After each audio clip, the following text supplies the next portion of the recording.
Hello student. एक बार फिर हम आप सबका अपने आवर एनवायरनमेंट की क्लास में स्वागत करते हैं। आज आपको पढ़ाने वाले हैं आवर एनवायरनमेंट क्लास 5 का, जिसमें हम पढ़ा रहे हैं आपको चैप्टर 8, जिसका नाम है preservation of food substances, that is खाद्य पदार्थों का संरक्षण। इसमें हम आपको कम से कम 3 क्लास पढ़ा चुके हैं। आज पढ़ाने वाले हैं उससे आगे चौथा क्लास, जिसमें हम ये पढ़ा रहे हैं आपको कि फूड जो हमारे भोज्य पदार्थ होते हैं उनके संरक्षण की विधियां कौन कौन सी हम अपनाते हैं। तो कल की क्लास में आपको हमने पढ़ाया था ड्राइंग यानी डिहाइड्रेशन, उन्हें सुखा करके सनलाइट में या ठंडे स्थान पर रख करके और बॉयल करके। आज उससे आगे चौथी मेथड पढ़ाने वाले हैं हम आपको, fourth method, use of chemical and other substances. मतलब कुछ भोज्य पदार्थ ऐसे भी होते हैं जिनमें हम कुछ केमिकल मिला दें तो वह संरक्षित बने रहते, खराब होने से बच जाते हैं, या कुछ और भी दूसरी चीज़ें होती हैं उन्हें मिला करके हम संरक्षित रख सकते हैं। यूज ऑफ केमिकल यानी किसी मेडिसिन का यूज करें, एंड अदर सब्सटेंसेस या कोई अन्य चीज़ें भी होंगी जिनका यूज करके हम अपने खाद्य पदार्थों को संरक्षित रख सकते हैं। तो देखते हैं इसमें क्या है। Some chemical substances such as sodium benzoate. जो सबसे मुख्य चीज होती है सोडियम बेंजोएट होता है। ये जनरल नॉलेज में भी पूछा जाता है कि खाद्य पदार्थों के संरक्षण के लिए, या जो बोतल बंद चीज़ें होती हैं हमारी खाने पीने की, या जो पैकेट आते हैं बाजार में जिन्हें हम खाने पीने की चीज़ें होती हैं, उनको सड़ने गलने या उनमें बैक्टीरिया ना हो जाए उससे बचाने के लिए हम उनमें क्या मिलाते हैं। तो मेन रूप से मिलाया जाता है सोडियम बेंजोएट। कंपटीशन में भी ये पूछा जाता है। तो सम केमिकल सब्सटेंसेस जैसे सच है सोडियम बेंजोएट है। विनेगर, विनेगर होता है सिरका, जो गन्ने का रस का बनाया जाता है, अचारों में डाला जाता है, वो विनेगर होता है। ये देसी तौर पर भी मिल जाता है गांव देहात में भी, और मार्केट में भी मिल जाता है। Also prevent the growth of micro organism, यानी सोडियम बेंजोएट और विनेगर ये भी माइक्रो ऑर्गेनिज्म यानी सूक्ष्म बैक्टीरियाओं की ग्रोथ, वृद्धि को प्रिवेंट मीन्स रोकते हैं। सम केमिकल सब्सटेंसेस जैसे सोडियम बेंजोएट, विनेगर ये भी माइक्रो ऑर्गेनिज्म सूक्ष्म बैक्टीरियाओं की, सूक्ष्म जीवाणुओं की वृद्धि को रोकते हैं। बिसाइड दिस, इसके अतिरिक्त, अब देखो इनके अतिरिक्त हम क्या और यूज कर सकते हैं चीज़ों को खराब होने से बचाने के लिए। साल्ट यानी नमक, आप उस चीज़ में नमक मिला दीजिएगा। नमक का मतलब है जैसे अचारों में नमक डाला जाता है, हम आम का अचार बनाए, मिर्च का अचार बनाए, नींबू का बनाए, या उसका करेले का बना, या और किसी और चीज़ का बना, तो आपने देखा होगा जो बाजार में हमको अचार मिलते हैं उनमें नमक ज़्यादा होता है। नेचुरल जितना होना चाहिए उससे थोड़ा ज़्यादा होता है। वो क्यों होता है? वो जानबूझ के ज़्यादा रखा जाता है, क्योंकि जिसमें नमक होगा वहाँ पर ये सूक्ष्म बैक्टीरिया जल्दी नहीं ग्रोथ कर पाते हैं और उन चीज़ों को खराब नहीं कर पाते हैं। तो नमक मिला के कर सकते हैं। शुगर, चीनी से भी हम सूक्ष्म बैक्टीरियाओं की ग्रोथ को रोक सकते हैं। और ऑयल, ऑयल में आता है सरसों का तेल, इसलिए आपने देखा होगा अचार में सरसों का तेल, नमक डाला जाता है, चीनी भी डाली जाती है। ये इसीलिए डाली जाती है कि उनकी जो टाइम पीरियड होता है यूज करने का वो ज़्यादा बना रहे, जल्दी खराब नहीं होंगे। तो ये sodium benzoate, vinegar micro organism सूक्ष्म बैक्टीरियाओं की ग्रोथ को रोकते हैं। और इसके अतिरिक्त बिसाइड मीन्स होता है अतिरिक्त, नमक है, चीनी है और तेल है। तेल मतलब सरसों का तेल, ये भी हम भोज्य पदार्थों के संरक्षण में यूज करते हैं। Are also use for preservation, preserving food substances, यानी भोज्य पदार्थों के संरक्षण में हम नमक, चीनी और तेल का प्रयोग करते हैं। आगे एग्जाम्पल के तौर पर, फॉर एग्जाम्पल उदाहरण के तौर पर है प्रिजर्व मैंगो। प्रिजर्व मैंगो आम, apple, grapes, guava and gooseberries. Gooseberries means होता है आंवला। They are cooked in thick sugar syrup and preserved in from the sweet pickle, murabba या चटनी। मतलब इन चीज़ों की हम मीठी चटनी, मुरब्बा, ये चीज़ें, मीठा अचार, अगर ये चीज़ें बनाना चाहते हैं, जैसे आम का मीठा अचार बनाना है, सेब का बनाना है, ग्रेप्स अंगूर का बनाना है, गुआवा अमरूद का बनाना है, या गूजबेरी आंवला का बनाना, तो इनको हम क्या करते, पहले दे आर कुक्ड, उन्हें पकाया जाता है इन thick sugar syrup. Sugar syrup का मतलब आप चीनी की चाशनी कहिएगा यहाँ पर। शुगर सिरप का मतलब है चीनी की चाशनी। इनमें इनको बॉयल किया जाता है, उबाल लिया जाता है, या उबाल के इनके अंदर डाल दिया जाता है। And preserved in and preserve और संरक्षित कर लिया जाता है in the form of sweet. और किस रूप में संरक्षित कर लेते हैं? मीठा अचार, मुरब्बा या चटनी, इनके रूप में हम इन्हें संरक्षित करके रख लेते हैं, उबाल करके और चाशनी में डुबो करके रख लेते हैं। तो ये एक तरीके से मीठी चटनी, मीठा अचार या मुरब्बा बन के तैयार हो जाता है। आगे है पिकल्स, अचार। पिकल मीन्स होता अचार, जैसे कच्चे आम का अचार, रॉ मैंगो मतलब कच्चे आम का अचार। अचार कच्चे आम का ही बनता है और सबसे ज्यादा जो अचार खाया जाता है वो आम का ही खाया जाता है। बिटर गार्ड मीन्स होता है करेला, करेले का भी अचार रखा जाता है। एंड चिली, और चिली का भी अचार रखा जाता है। Are made preserved by the adding oil and salt. इन्हें बनाया जाता है और संरक्षित करने के लिए कि इनका जल्दी खराब नहीं हो ये अचार, इसलिए उनमें हम तेल, तेल से मतलब सरसों का तेल, और साल्ट नमक मिला के रखते हैं। थोड़ा ज़्यादा ही नमक डालते हैं जिससे इनके संरक्षण की यानी ज़्यादा दिन तक इनको यूज कर सकते हैं। लगभग साल 6 महीने तक ये चली जाते हैं, खराब नहीं होते हैं। आगे है food preserving the for preserving food substances. खाद्य पदार्थों के संरक्षण के लिए, फॉर का मतलब होगा यहाँ के लिए, फॉर प्रिजर्विंग फूड सब्सटेंसेस, खाद्य पदार्थों के संरक्षण के लिए। द केमिकल सब्सटेंसेस, कुछ केमिकल सब्सटेंस मतलब रासायनिक पदार्थ भी होते हैं या दवाइयाँ कह दीजिए। Should be used suitable amount. यहाँ देखो should be use suitable amount, अगर हम कोई केमिकल यूज कर रहे हैं अपने खाद्य पदार्थों के संरक्षण के लिए या अचारों में वो डाल रहे हैं, तो यहाँ लिखा हुआ सुइटेबल अमाउंट, एक नियत मात्रा या जितनी सही मात्रा उतनी ही उसमें आप डालें, ऐसा ना करें कि ज़्यादा डालें। इसमें लिखा है आगे एक्सेसिव यूज। एक्सेसिव मीन्स होता है अधिक प्रयोग। ऐसा नहीं है कि जहाँ मान लीजिएगा 10 ग्राम हमें ये केमिकल सब्सटेंसेस यूज करना था, वहाँ हमने ज़्यादा डाल दिया है। तो एक्सेसिव यूज का मतलब होता है ज़्यादा प्रयोग करना। Of these chemical, in chemical का अधिक प्रयोग करना, आर हार्मफुल, नुकसानदायक होता है, फॉर आवर हेल्थ, हमारे स्वास्थ्य के लिए नुकसानदायक होगा अगर हम इन केमिकल्स का अपने खाद्य पदार्थों के संरक्षण में अधिक प्रयोग करते हैं।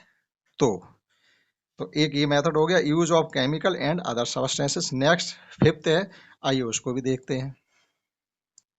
अगला पांचवा मेथड है और फूड प्रिजर्वेशन का ये लास्ट मेथड भी इसमें बताया गया है।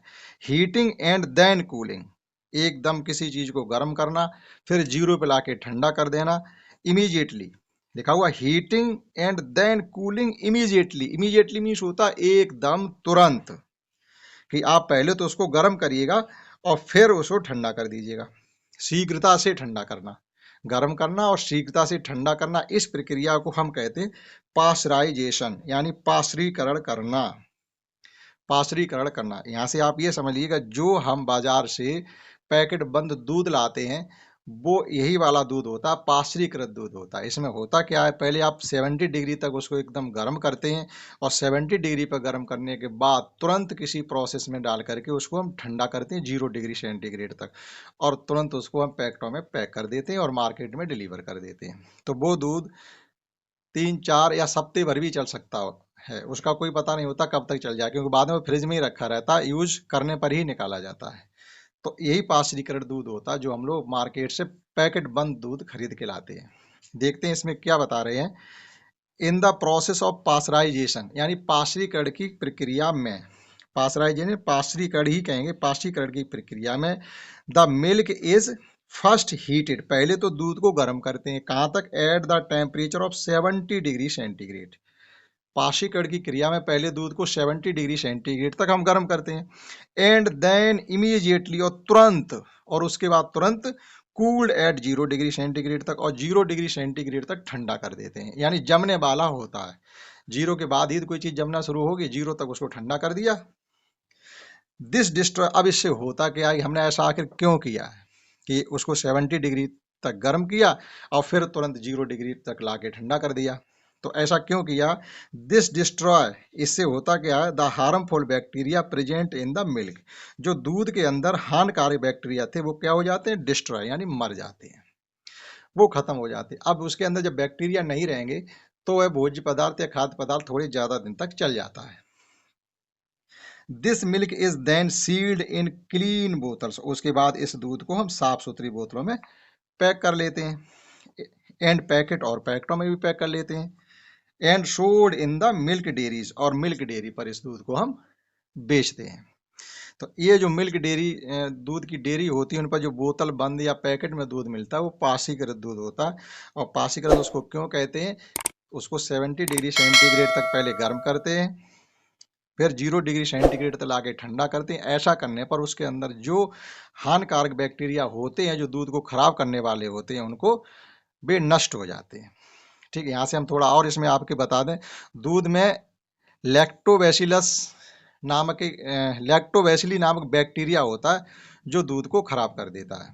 और जब दूध खराब हो जाता है उसमें लैक्टोबैसिलस नामक एक लैक्टिक एसिड बन जाता है, लैक्टिक एसिड बन जाता है।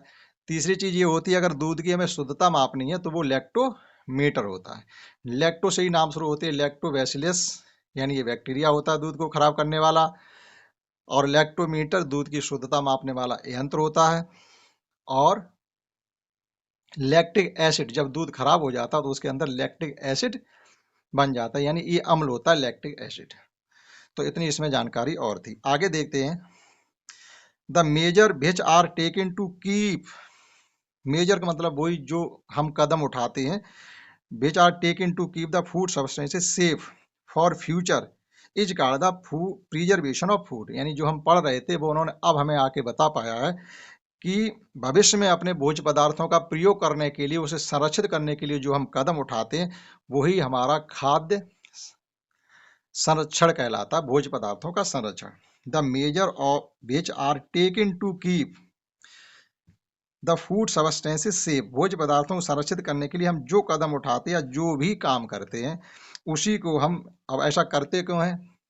जैसे मान लीजिएगा आलू अब इस सीजन पे हो जाएगा और फिर हमें आलू पूरी साल खाते हैं, सबसे ज़्यादा सब्जियों में आलू ही खाया जाता है, तो हमें चाहिए तो पूरी साल होता है, इसीलिए हमें पूरी साल अच्छा आलू मिलता रहे, इसीलिए तो उसका हम प्रोटेक्शन करते हैं, उसे कोल्ड स्टोर में, ठंडा कोल्ड स्टोर होता है उसमें जाके उन्हें स्टोर कर देते हैं और फिर धीरे धीरे वहाँ से निकालते रहते। तो ये भी एक फूड प्रिजर्वेशन का मेथड ही तो है। तो वही इसमें बताया गया कि भविष्य में यूज करने के लिए हम इन चीज़ों का संरक्षण करते हैं। ऐसा तो है नहीं कि आज कोई चीज़ हमारे पास है और खा के खत्म कर दें तो फिर कल क्या खाएंगे, तो इसलिए हमें उनका करना पड़ता है संरक्षण।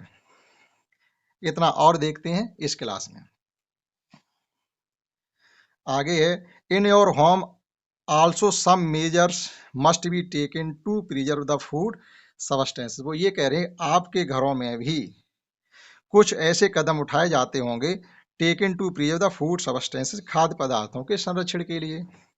Right them in a given table, तो वो आप जो आपके घर में इन खाद्य पदार्थों के संरक्षण के लिए क्या किया जाता है, कौन सी विधियां अपनाई जाती हैं, उन्हें आप इस टेबल में लिखिएगा। आधे से ज़्यादा टेबल गिवन है, इधर सीरियल नंबर पड़े हैं, इधर उन खाद्य पदार्थों का नाम पड़ा है जिनका हमें संरक्षण करना है और किन विधियों से संरक्षण करना है वो हमें इधर लिखना है। और इधर आपको कुछ अपनी तरफ से दूसरे खाद्य पदार्थों को एडिशन कर देना, जोड़ देना, और ये बताना इनका संरक्षण हम कैसे करेंगे। फर्स्ट नंबर पर मिल्क, उन्होंने बता दिया दूध का संरक्षण हम उबाल के करते हैं, उसे उबाल लीजिएगा तो ज़्यादा टाइम तक चलता रहेगा। और दूसरा पाश्चुरीकरण दूध होता है तो वो भी ज़्यादा, वो सबसे ज़्यादा दिन तक चल जाता है। जो अपने घरों में उबाल उबाल के हम यूज करते हैं वो ज़्यादा से ज़्यादा 36 घंटे, 36 से 48 घंटे तक यूज कर सकते हैं, उससे ज़्यादा नहीं। और जो पाश्चुरीकृत होता है वो उससे ज़्यादा भी यूज कर सकते हैं। कुक्ड राइस, पके हुए चावल को संरक्षित करने के लिए हम क्या करते हैं?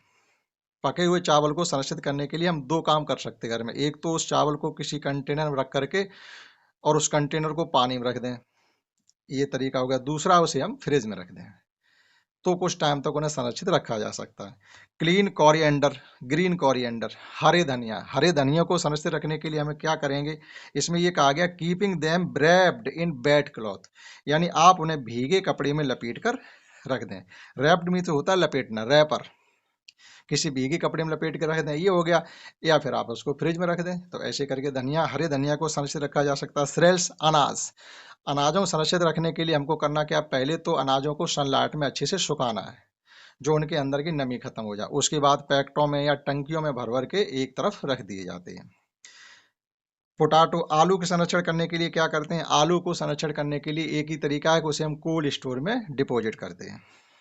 राइप मैंगो, पके आम, अब पके आम का मतलब ये है कि पके आमों को हम ज़्यादा दिन तक चलाना चाहते हैं। जैसे अभी क्या होगा, आम पेड़ों पर लगना शुरू होंगे और एक तरीके का आम बाजार में पका हुआ आ भी जाएगा। तो वो कौन सा आम था? वो ही आम था जो कोल्ड स्टोर में संरक्षित रखा गया था। वो आम निकल के आने लगता है, या पूरी साल भी आपको आम मिल जाएगा, तो वो कोल्ड स्टोर वाला आम होता है। उसके बाद आप अपनी तरफ से भी इसमें कुछ जोड़ सकते हैं, जैसे मान लीजिए कि हरी सब्जी है, इसमें लिख दो ग्रीन वेजिटेबल्स, हरी सब्जी। हरी सब्जी का संरक्षण कैसे करते हैं? तो वही है, या भीगे कपड़े में लपेट के रखें, या फिर उसको हम फ्रिज में रखें। फ्रिज अवेलेबल नहीं है तो हम भीगे कपड़े में लपेट के रख सकते हैं, तो वह ज़्यादा टाइम तक जिंदा बनी रहेगी और सूखने से या खराब होने से बच जाएगी। तो यहाँ तक हमने आपको इस क्लास में पढ़ाने की कोशिश की। आशा करता हूँ आपको समझ में आया होगा। आप अपने सुझाव हमें कमेंट में दे सकते हैं। इसके साथ ही आप हमारे चैनल को सब्सक्राइब भी कर सकते हैं, शेयर भी कर सकते हैं, और लाइक करना तो ना ही भूलें। आगे पढ़ाएंगे आपको सिग्निफिकेंस ऑफ फूड प्रिजर्वेशन, यानी खाद्य पदार्थों के संरक्षण का महत्व क्या है, वो आप अगली क्लास में पढ़ेंगे। और उसी क्लास के साथ इस चैप्टर को फिनिश भी कर देंगे। फिर बचेगी एक्सरसाइज, उसके लिए अलग क्लास होगा। तब तक करिएगा इंतजार। जय हिंद, जय भारत।